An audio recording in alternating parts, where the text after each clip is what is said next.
Au Québec, les femmes jouent un rôle crucial dans la consolidation et la construction des communautés à travers la province, que ce soit dans leur travail invisible, dans le travail bénévole, en s'impliquant dans la vie économique et sociale de leur région. Les femmes jouent un rôle très important dans l'évolution de la société. Alors qu'en 1976, elles étaient que 4 % à l'Assemblée nationale, elles ont été en 2022 46 %. Une évolution qui montre que les femmes prennent leur place dans la société et se font entendre. Nous avons rencontré pour vous plusieurs femmes qui s'impliquent dans la vie économique de la MRC Drummond et qui brisent les codes.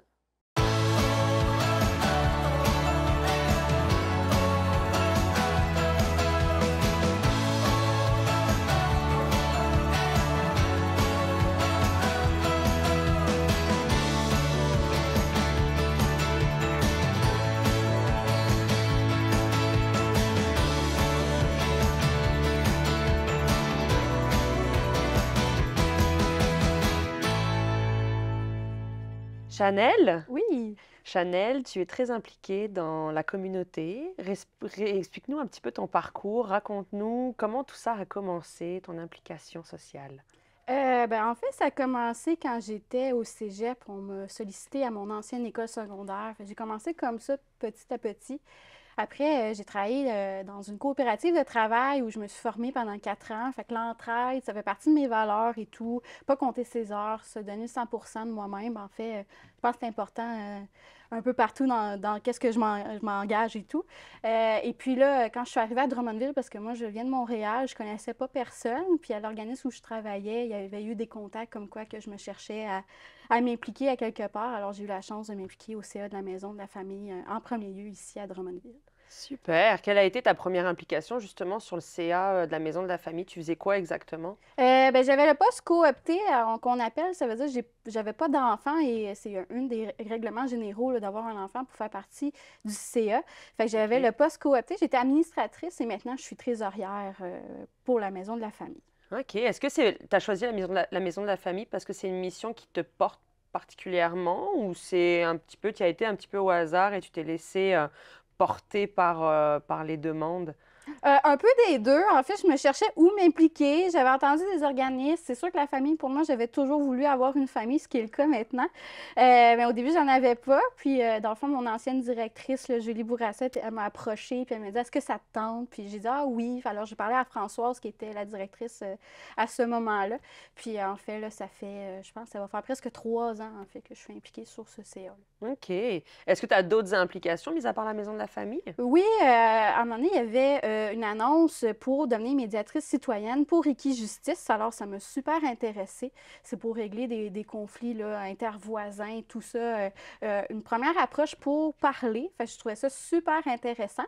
Je me suis formée auprès d'eux et tout, et de façon bénévole, bien sûr. Puis après, il y avait un poste de disponible aussi au CA. Alors, m'implique maintenant aussi sur ces deux postes-là là, comme administratrice. Waouh, c'est impressionnant. Est-ce que ça prend du temps de s'impliquer dans toutes ces missions-là? Comment tu fais pour justement concilier ta famille, ton travail, tes implications bénévoles? Ben là, en ce moment, je vais prioriser, vu que j'ai un petit bébé de 5 mois et demi dans ma vie récemment. Mais est-ce que ça prend du temps? En fait, ça dépend dans combien de CA qu'on s'implique ou les tâches qu'on veut s'impliquer. Il y a le centre d'action bénévole aussi à Drummond qui peut être intéressant là, pour limiter son temps puis dire, ben moi, je suis disponible telle journée, je voudrais Mhm. m'impliquer à peu près. Puis eux, ils peuvent nous diriger. Dans un CA, dans le fond, ça dépend. Ça peut être 1 à 2 fois par mois. Fait que c'est intéressant là, dans ce cas-ci. C'est sûr que lorsque il y a une patronne, une directrice qui s'en va, ça peut prendre un petit peu plus de temps demandant pour les membres, mais sinon, là, généralement, c'est 1 fois à 2 fois par mois, là, ou OK. 2 mois environ. Il me semble également que tu agissais auprès des personnes qui ont un trouble de l'autisme. Explique-nous un peu, c'est quoi cette implication-là? Oui, en fait, c'est les amis SAMI, c'est Sam. En fait, c'est super intéressant aussi. C'est pour aider les familles à avoir du répit, en fait, quand ils ont dans le fond, des enfants en situation de handicap. Fait que ça peut être aussi de l'autisme, mais ça peut être aussi déficience physique ou déficience autre intellectuelle. Mhm. Puis quand j'avais le temps, ça, c'est rémunéré, en fait. Fait que c'est OK. super aussi, là. Mais ça permet aussi de connaître toutes les familles à Drummond, les ressources et tout.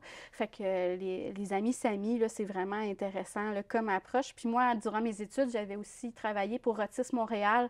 Fait que ça me rejoignait beaucoup parce que c'est de l'accompagnement pour offrir du répit, là, aux familles, là. Super.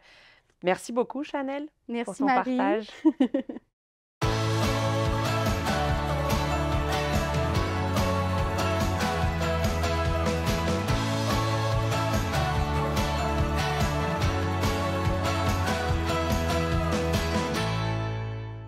Véronique, tu es intervenante au comptoir alimentaire à Oui. Drummondville. Tu es beaucoup impliquée dans ta communauté. Explique-nous un peu comment ça a commencé cette implication-là. À la base, j'ai étudié en traduction. C'était vraiment les langues qui me passionnaient. Puis de fil en aiguille, j'ai dû changer de domaine un peu. Moi, j'ai 5 enfants, donc j'ai décidé d'aller me chercher des cours en psychologie pour comprendre un peu mieux ce qui s'en venait. Puis avec le temps, j'ai décidé de travailler en intervention parce que ça m'a vraiment fait découvrir une passion d'avoir étudié là-dedans. J'ai rentré dans un organisme communautaire il y a une dizaine d'années, puis depuis ce temps-là, je suis restée. J'adore le milieu, puis c'est vraiment un endroit qui est rassembleur, qui est passionnant de pouvoir aider les gens comme ça. Puis est-ce que tu es impliquée dans d'autres organismes, dans des CA? Est-ce que tu fais du bénévolat? J'ai fait, partie du comité de parents et du conseil d'établissement dans les dernières années quand mes OK. enfants étaient plus petits. Ensuite, on est en attente avec Intro Drummond pour parrainer une famille de nouveaux arrivants aussi. Fait qu'on Ah, OK. s'implique quand même beaucoup, là. Fait que là, en fait, tes 5 enfants, ils ont baigné là-dedans. C'est ça? Comment tu Oh les oui. as amenés justement à s'impliquer eux aussi? Qu'est-ce qui s'est passé? Depuis qu'ils sont tout petits, ils participent à la guignolée, les activités de financement aussi, là, quand on avait besoin de bénévoles, pour un souper spaghetti, ramasser des canettes, ces choses-là, ils ont toujours participé. Je suis très leader, fait que des fois, même mon père, ma famille, ma mère participaient, puis ils venaient nous aider pour la cause, là, à ramasser des sous, en donnant du temps. OK. Puis toi, Evelyne, comment tu as vécu ça justement, que ta mère, tes parents, t'emmènent dans le milieu social, dans la communauté? Eh ben, ma mère est un très beau modèle, pour être franche, c'est sûr qu'elle m'a montré c'est quoi le bénévolat, puis ça m'a Mmh. donné le goût d'en faire en l'envoyant justement en faire et le fait que mes frères et sœurs ont embarqué avec moi, je me sentais comme familiale, fait que j'étais bien dans ce que je faisais avec le bénévolat parce que c'était premièrement une activité qui était, le fun à faire avec ma famille, mais c'était aussi Ouais. quelque chose pour la communauté. Fait que ça t'a apporté une espèce de reconnaissance, d'accomplissement de faire ça avec ta famille? Ouais, exactement. OK, puis tu as commencé comment dans la communauté? Est-ce qu'il y a eu un organisme, une mission particulière que tu as été chercher? Ça a été quoi, toi, ton premier geste, que tu as posé dans la communauté? J'ai commencé à 7 ans justement avec le premier travail à ma mère qu'elle disait tantôt. Je faisais la guignolée. OK. Et malgré mes 7 ans, je faisais beaucoup de transferts de canettes et je m'impliquais le plus que je pouvais. À 7 ans, c'est sûr que c'est difficile de faire les tâches les plus, adultes, mais je faisais de mon mieux, puis j'ai aidé ma mère et ma famille là-dedans pour, avancer le plus possible. OK, puis là, aujourd'hui, tu es rendue, explique-nous un peu dans quoi tu t'impliques? En ce moment, je suis conseillère jeunesse à la ville de Drummondville. J'ai le volet famille au OK, conseil jeunesse et dans le fond, je décide de ce que nous allons faire de notre budget. On a un budget annuel de 50 000 et OK, nous devons, le finir à chaque année. Fait que dans le fond, en ce moment, on a 2 ans de on avait 3 ans de mandat, mais on a juste des budgets pour 2 ans. OK. Fait que dans le fond, on a, 100 000 au total pour faire, de Drummondville une meilleure ville. Donc on a des idées qu'on échange, un mardi par mois et j'ai eu quelques meetings Ouais. d'autres mardis pendant le mois. Fait que pendant environ 6 mois, j'avais 2 meetings par, OK, mois, fait que les c'était mardis quand même soirs. prenant là pour une élève en plus en secondaire 5. Est-ce que tu trouves que c'est beaucoup de temps? Comment tu arrives à gérer ça en plus de tes cours? C'était 2 heures les mardis soirs, donc c'était quand même beaucoup de temps à passer, mais c'est quelque chose que j'ai aimé faire et que j'aime encore faire à ce jour. Donc c'était beaucoup de temps, mais je mettais un petit peu mes devoirs de côté. J'essayais d'en faire pendant l'école, le midi, parce que je savais que le soir, j'étais pas mal occupée, mais ça faisait tellement mon bonheur de m'impliquer dans la communauté comme ça que j'ai préféré mettre un petit peu mes devoirs de côté puis le faire pendant mes heures de pause du dîner que de OK. manquer mes meetings le soir. Comment c'est qui t'a approché pour participer à ça, Ben, le à la conseil, disponibilité? on a eu, des gens qui sont venus nous le présenter à l'école. OK. Et quand j'en ai parlé, mes amis n'étaient pas trop sûrs parce que dans le fond, c'était un kiosque qu'il y avait eu pendant un midi. Puis moi, j'ai trippé, j'ai vu ça, j'étais genre, ah, ben, faudrait que j'essaye, tu sais, je vais aller me renseigner là-dessus. Puis quand je l'ai proposé à mes amis, ils étaient tous comme, ben, tu sais-tu vraiment dans ce que t'embarques, là, c'est peut-être n'importe quoi, c'est pas vraiment quelque chose qui vient te rejoindre. Mais la politique, c'est vrai que ça n'a pas toujours été mon affaire, mais c'est quand que j'ai compris ce qu'ils faisaient, puis c'était quoi le conseil jeunesse, que j'ai décidé de dire, ouais, je m'en fous, ce qu'ils pensent les autres, moi le faire, moi. OK, J'ai foncé tout droit, puis je me suis dit, si ça fait pas le bonheur des autres, ça va faire le mien. super. Puis as-tu des projets là pour l'avenir? Donc tu finis l'école secondaire.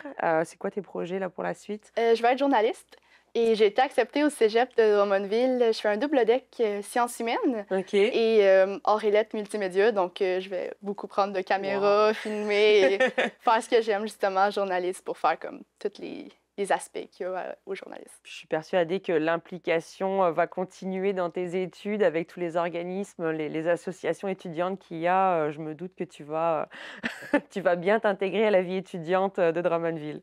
Oui, c'est qu'est-ce que j'aime faire et je vais en faire encore plus longtemps. Super. Véronique, j'imagine que tu es fière d'être une maman qui a Évidemment. réussi à donner le flambeau Ah oui, oui, du j'ai communautaire à tes enfants. toujours été là en arrière pour l'encourager à foncer, justement, c'est important. Puis quand elle n'est pas sûre, elle vient m'en parler, fait qu'on trouve des façons d'y donner confiance en elle. Puis je suis vraiment C'est fière de ce bien un qu'elle est beau rendue. modèle. Oh oui, Merci merci. beaucoup.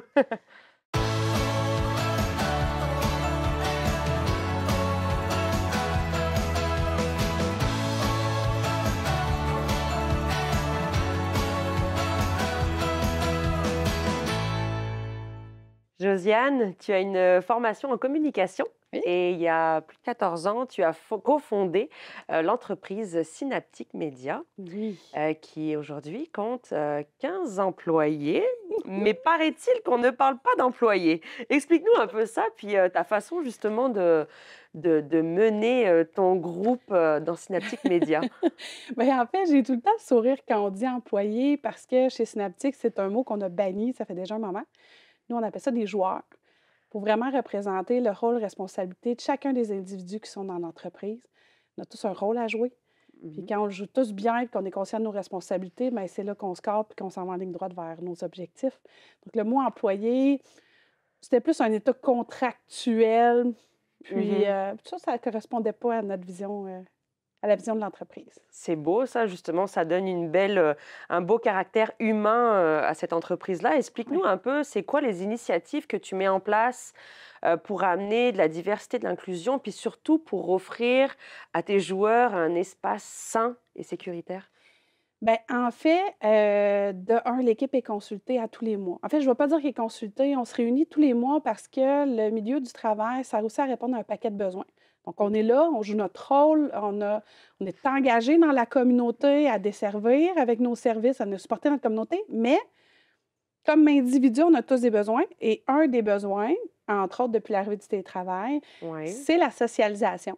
Donc, ce qu'on fait, l'équipe est un petit peu partout à travers le Québec, on se réunit à nos bureaux à l'avenir et on passe la journée ensemble et là, on parle de l'entreprise, d'où est-ce qu'on va l'emmener, c'est quoi les irritants, qu'est-ce qu'on doit changer. Puis là, on fait tout le temps de l'amélioration continue, on se donne de la formation, on regarde des références et on rit aussi ensemble, on passe du bon temps ensemble parce que c'est ensemble qu'on l'a bâti, cette business-là.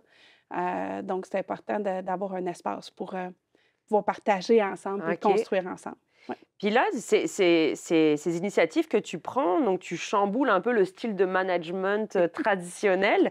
Est-ce que tu as eu un modèle, une mentor? Qu'est-ce qui a fait que tu as voulu mettre ça en place dans ton entreprise?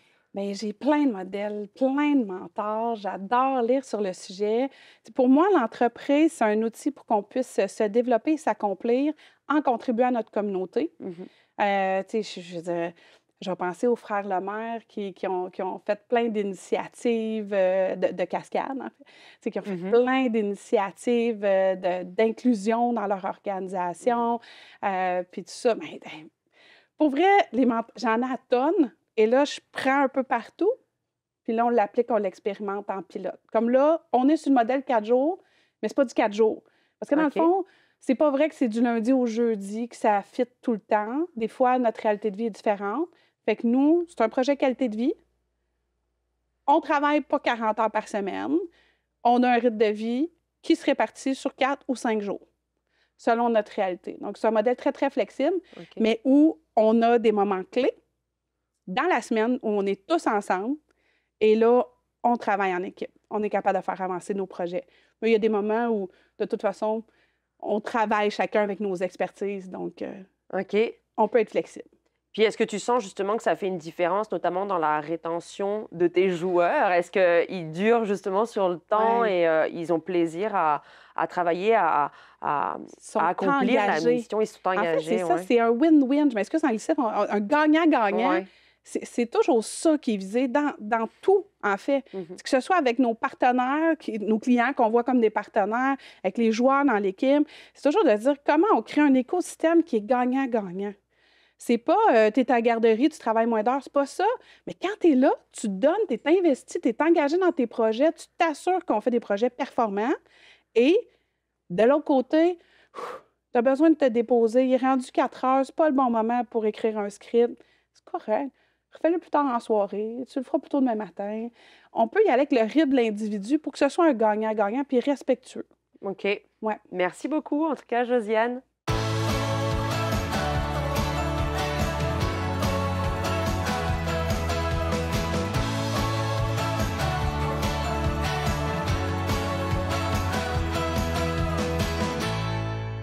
Chantal, tu as passé ta vie dans les entreprises soucis, sur le plancher des entreprises soucis. Tu as fait beaucoup de travail, d'emploi dans les entreprises soucis. Et pendant 15 ans, après, tu t'es formée, tu as épluché les rapports pour justement devenir la présidente déléguée des entreprises soucis, donc qui compte 12 établissements, 1900 employés. Comment tu vis ça d'être une femme à la tête d'un groupe comme ça, d'un groupe manufacturier qui est à la base un domaine traditionnellement masculin? Oui, absolument. Premièrement, pour moi, c'est un honneur que mon père me transfère cette mission-là, de poursuivre dans le temps, de faire persévérer dans le temps les entreprises, perdurer, c'est-à-dire, et de transférer à la relève qui viendra sous peu de la famille et des enfants de nos employés. C'est un très gros mandat, mais effectivement, ça n'a pas été de la tarte d'y arriver, Ouais. mais ça a été quand même plusieurs années d'apprentissage et plusieurs années à moduler mes comportements à travers un milieu qui était vraiment typiquement masculin. Quand moi, je suis arrivée dans les entreprises à temps plein, dans les entreprises là, en 94, Mhm. tous les gens qui étaient dans la direction de l'entreprise avaient 50, 55 ans et plus. Mhm. Moi, j'avais 24 ans. Alors, avant d'arriver, de t'installer comme il faut, de prendre connaissance de tes dossiers, de t'imprégner de la culture de l'entreprise, Mhm.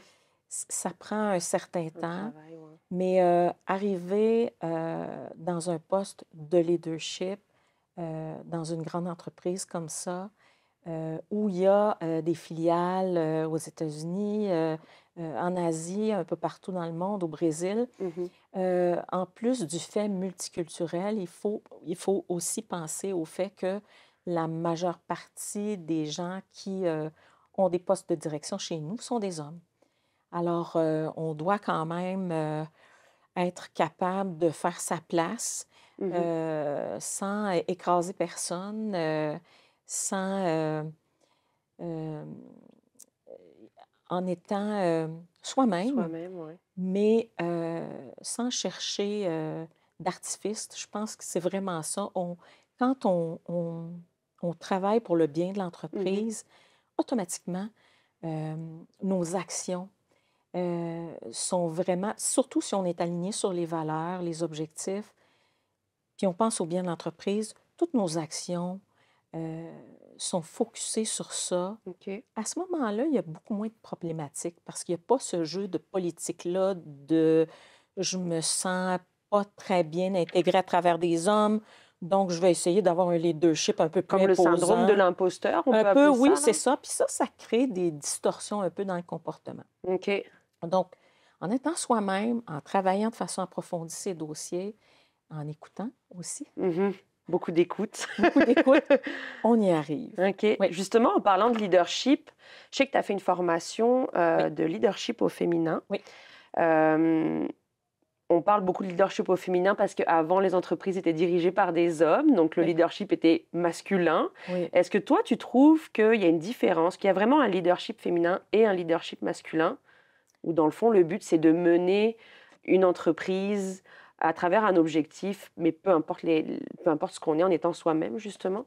Ben, je dirais que c'est plutôt dans l'individualité que chacun Mhm. que se trouve le leadership. Effectivement, moi, je vois certaines différences, OK. euh, mais encore là, elles sont très teintées, comme on disait tout à l'heure, du syndrome de l'imposteur, sont très teintées aussi euh, de la culture où on a vécu. Certaines entreprises ont des cultures euh, plus grandes entreprises, Mhm. publiques, un petit Ouais. peu plus froides, un petit peu plus... Alors, une femme ou un homme qui provient d'une entreprise comme ça, puis qui arrive chez nous dans une culture familiale, Humaine. conviviale, humaine, Mhm. peu importe que ce soit un homme ou une femme dans un rôle de direction, il va y avoir un clash. Donc, mais je pense pas que les femmes ont besoin de tenter de ressembler ou d'adapter Mhm. des qualités qui seraient plutôt Masculine. masculines. Cependant, ce que j'ai observé pendant ma formation, parce que j'étais avec des femmes qui œuvraient partout à travers le monde dans des rôles complètement euh, à prédominance masculine, là, des OK. femmes qui travaillaient dans la Navy américaine, des femmes architectes en Europe, en Arabie saoudite, des femmes non voilées en Arabie saoudite, OK. qui était la première femme d'ailleurs qui a siégé sur un conseil d'administration là-bas. On était un beau groupe de femmes. J'ai réalisé que toutes les femmes qui étaient à la tête d'un groupe de gestion vivaient les mêmes problèmes, peu Ouais. importe le pays. Peu importe. Peu importe le pays, avaient les mêmes enjeux. Mais ce que j'ai réalisé, c'est que les femmes avaient cette globalité-là parce qu'on a traditionnellement plus d'un chat à fouetter en même temps. Je pense que les femmes prennent en considération vraiment toutes les parties prenantes dans l'organisation, dans la collectivité. Euh, c'est multicouche et multifacette. On le voit aussi chez les hommes, mais je remarquais que dans ces niveaux-là Mhm. de poste, les femmes avaient cette belle qualité-là que j'ai reconnue et qui était présente chez toutes ces femmes-là que j'ai rencontrées. Wow. En tout cas, Chantal, tu es un beau modèle de femme et de présidente d'entreprise qui casse les codes du travail. Merci. Merci.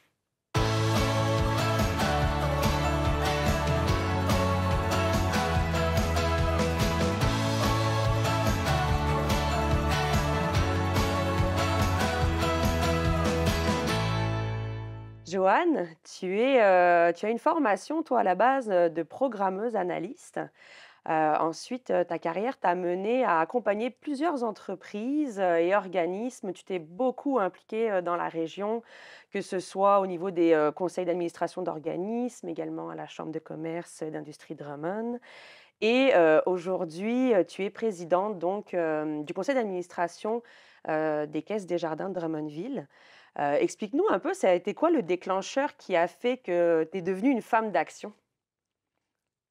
Oui, le déclencheur, je dirais pas qu'il y a eu un déclencheur. Je pense qu'à la base, même quand j'étais petite, j'ai toujours été quelqu'un qui a aimé s'impliquer, qui a aimé faire partie des comités. J'avais été présidente à l'époque de mon école secondaire. Donc, je pense que ça fait partie de moi. C'est inné, le goût de s'investir, de s'impliquer. Et au fil du temps, les opportunités, à partir du moment où tu lèves ta main pour faire partie d'un comité, il y a des gens qui te voient puis qui t'interpellent pour faire partie d'un autre comité. Puis là, ça grandit, tout ça grandit. Donc, Donc, c'est un peu ça qui a fait en sorte que je m'impliquais, je m'implique et je m'impliquerai. Oui.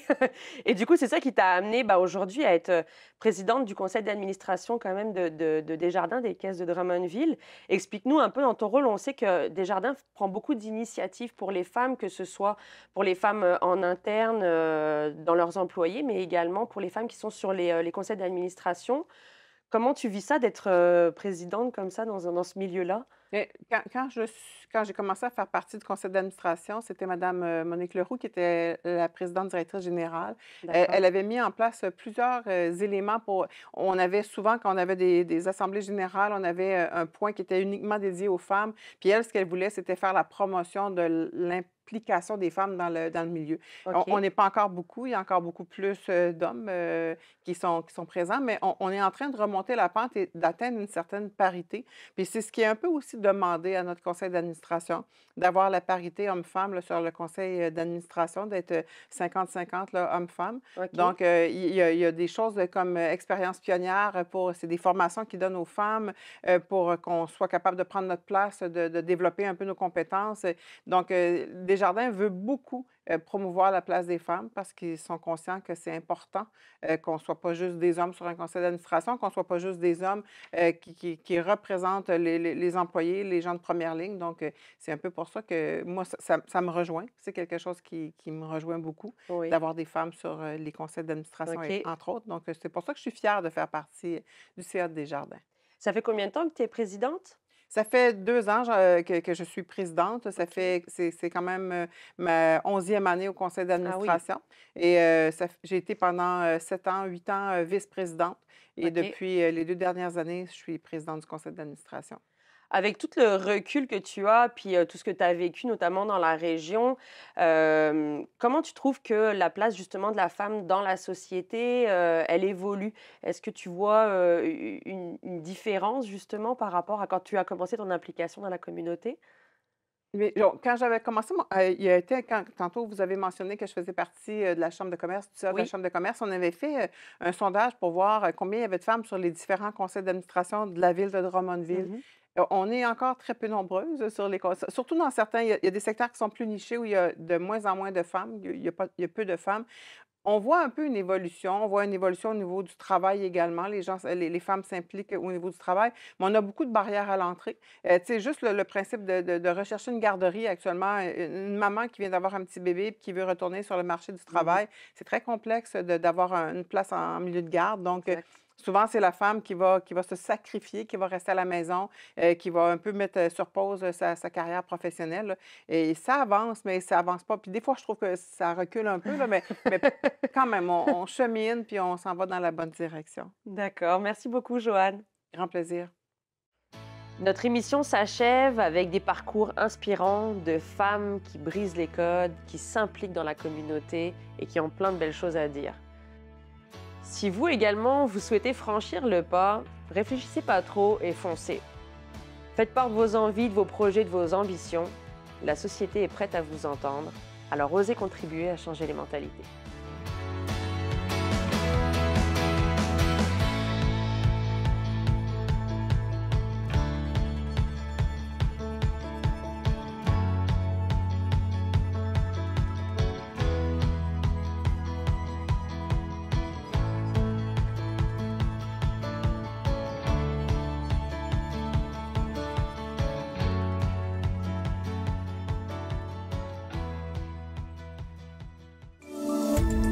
Cette émission d'Accès est appuyée par Cogeco.